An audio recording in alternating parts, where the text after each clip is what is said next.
الله لما أنا أنام يصحيني، يقول لك مالك نايمة ليه؟ قوم اصرخ لإلهك، الدنيا بايظة عشان انت نايمة، عشان انت نايم.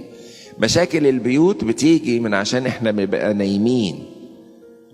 فربنا بيديك بوكس كده ويقول لك قومي اصرخي إلى إلهك، قوموا.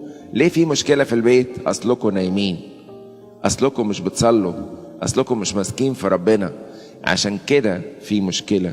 قوم، نايم ليه؟ اصرخ لإلهك. دي مش كلام رئيس النوتية ليونان، ده كلام الله اللي استخدم فيه رئيس النوتية عشان يصحي يونان. قوم. ما في مشكلة عائلية إلا لما بتيجي بعد نومنا وتبطلنا للصلاة والإنجيل والمناولة، وبعد كده تحصل يقول يا داهية دقت ليه؟ داهية دي دقت ليه؟ عشان احنا نمنا. فربنا بيقول من دلوقتي ما تنامش، قوم اصرخ إلى إلهك. مين فينا زي يونان يقدر يعترف بغلطه وما يخبهوش ويقول أنا الغلطان؟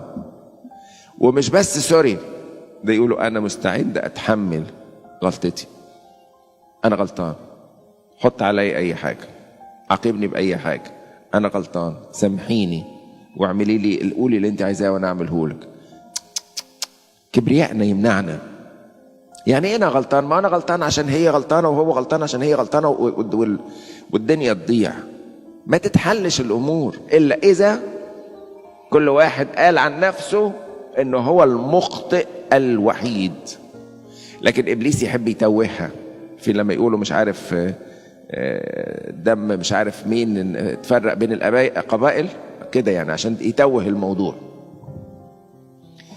هي غلطانة هو غلطان، أنا غلطان هي غلطانة، ونقعد نتوه ما نوصلش لحاجة. أما الأمور تتحل إزاي؟ لما نتعلم أنا غلطان، أنا بسبب المشكلة دي، أنا مش كده. كلنا بنعمل كده. أنت صدقوني مشاكلنا كلها يبقى عندها حل لو الصوبع ده كده خدناه كده اهو مع يونان كده ولففناه كده اهو 360 درجة وقلت أنا بسببي أنا. بس احنا عايزينه كده وربنا عايزه كده. تتحل الأمور وهو كده، تتعقد الأمور وهو كده، واحنا عايزينه كده. هتفضل متعقد؟ ما ينفعش. انت لكن اللي هينفع كده أنا. يونان الجميل اللي اترمى في حضن المسيح، ربنا بعت له وسيلة إنقاذ لم تخطر على باله. الله له طرق وما بيكررهاش كتير، لكن كفاية ان احنا نتأكد انه له في الموت مخارج.